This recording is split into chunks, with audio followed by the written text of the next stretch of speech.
What? How did you come to learn what the ID was going to be used for?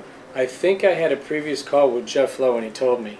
James set up that whole fake ID thing. Yeah. But now he's saying I think I had a previous call with Jeff Lowe and he told me. They had that credit card, that ID through James's guy, you know. How do we prove that? He says it.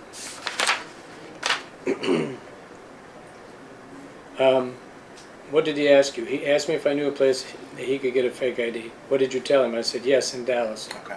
And how did you know about the place in Dallas? Because when I worked in the bar business, that's where everyone went to get IDs when they couldn't work. That's not true. He went and he did that so he could cash his fake checks. Right. Because he asked me one time, remember when we had the store in the Oklahoma City Mall, and he sent me a picture of this Asian dude and asked me if I could Photoshop him a fake ID of somebody for something he had emailed, and I think I tried, and I just couldn't make it look right. But that would be in the emails on my computer.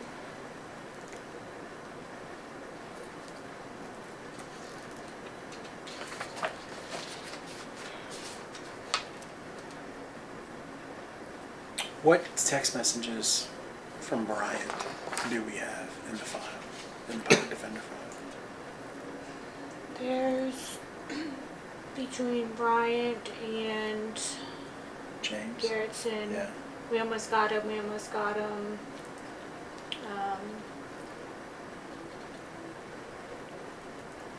Those two, there must be a tremendous amount of text messaging between those two. Because Matt, Bryant, and us had, you saw it, and I think at one point I deleted mine and started over. I got so much. Maybe not. Because I knew she was the one that communicated with him most. You had a lot of text messages Yeah, on I your have a phone. feeling I probably deleted some too from the beginning, but I don't know. I know I got the most important one is where he says, "Don't text us." Text. Yeah. That's really. Yeah. I think it is. important. I think it is too. So. Particularly because it's going to tie in the beginning to the end, so to speak. You're welcome to our phones if you guys want to do a forensic dump on them. Yeah, we'll figure that out, and it may be that you get it through the carrier or something. But we can cross that bridge. This is something Matt told me about AT&T, the carrier. He said something along the lines that they have a harder time getting text messages from AT&T because they only last an X amount of time. Right. As to where you can get them from Verizon or T-Mobile a lot longer. He says that AT&T is a lot harder. Yeah, but they're in your phone forever. That's why, see, Matt wanted to do a forensic dump on my phone, but then he says, I'm not going to do it. He says, because then whatever else is on your phone can be used against you. Right. And so he claims he didn't do a forensic dump. He took her phone. He didn't take mine. He took hers. And I don't know why they'd take it if they're not going to do a forensic dump on it. Because you didn't have any naked shit on your phone, any weird stuff. No, that's... But I remember him saying, I didn't want to do a dump because whatever that dump reveals, Joe's entitled to see it all. Right. But I have a feeling they did the dump and then...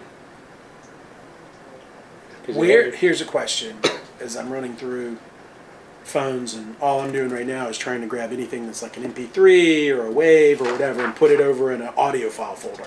And so then we can go through those, because otherwise I'm going to be going through 5 different folders. Right. And where would recordings have been made? Like a voice memo recording feature. I saw some of those. Some like video upside down. Right. If you see, most of the video, like on my computer, the only thing I think would be a real benefit to you would be there's a folder called Matt Bryant, Omar FBI files or something. On your computer. Okay. And then her computer is just a hodgepodge of. Just random. But you've also, her computer is the Rinky computer, so you got all Rinky's docs. We're pulling that one now, aren't we? No, we already got it. We got that's the one we got done. And then, did you get our hard drives back? You should have all the hard drives back. Where are they? When I was looking for the room key, I didn't The only see thing them. that you don't have is the 2 phones that I have. But they were in my office. Yeah. What bag were they in? Because I don't remember seeing them. You can put them in your black bag. Not my bag.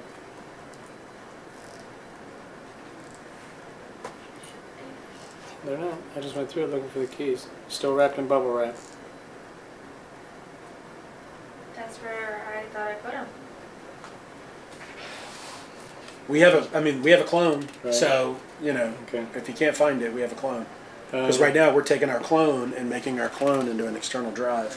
And we're going to put the clone in one place and the external drive in my office, which is now cameraed up. It's got to be somewhere in our safe spaces and stuff. Probably in the pine straw with the key. Dude, cannot the guy was believe getting that. ready to cut a new key, and I'm standing over there and look down, and all the wood chips. That happens.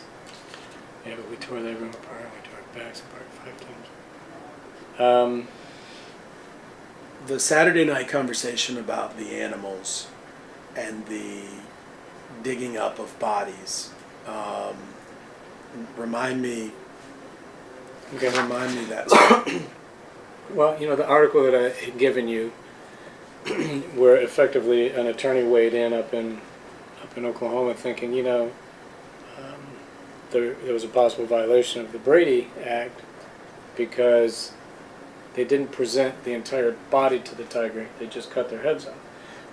And I challenged Matt when they were doing that, because as soon as they found all those bodies, I'm thinking, this is going to be a mess. I hope they have great big totes. Right. And Matt says, I don't think we're going to take the bodies. And I said, well, you're just verifying that they're here, pictures? He goes, no, we're going to cut their heads off. And Lauren and I were disturbed by that, because Right. that's kind of They were our babies too, so now I got babies in the back of the Disembodied. head. desecrating our animals. And so they jumped on in there, and you can see it in my videos, started cutting it off with a hacksaw. And I said, why are you doing that? Why? I said, why not take the whole body? And he says, the problem is if we take that body, he says, then we have to have the entire thing necropsied. And he says, and we don't want to confuse an unsophisticated jury with the medical condition of that tiger, when the shock value is in proving that he put a shotgun to its head and killed it. I said, well, it makes sense. It's hard to say, it's hard to argue that the tiger had no claws, or that his claws were grown into the pads when you have no claws, Right. when you have no feet. So, he effectively admitted that they were only interested in when, you should have heard them hooting and hollering whenever they found bullet holes. They had the skulls laid out, bullet hole, and just took those skulls. So, covered the bodies all back up. And the picture you sent me of the 10 or 8 or The celebration whatever, at the yeah. end. So what Yeah. was that?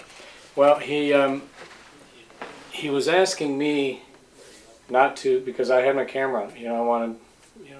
I wanted to record this, and he says, Jeff, just make sure that you don't get any agent's face in the pictures, because a lot of these guys are undercover, and some of them even did have masks on, but it was because of the smell. Yeah, it in was just the smell. They were like putting vapor They put rub vape- under that to makes get sense. the smell. Vicks, It and was then a pretty mask. funny. So, I got the video that I could get, and then at the end of it, Matt called for a group photo in front of the backhoe, and handed me his camera and a few other agents' cameras, and they all stood. I bet there was 20 of them.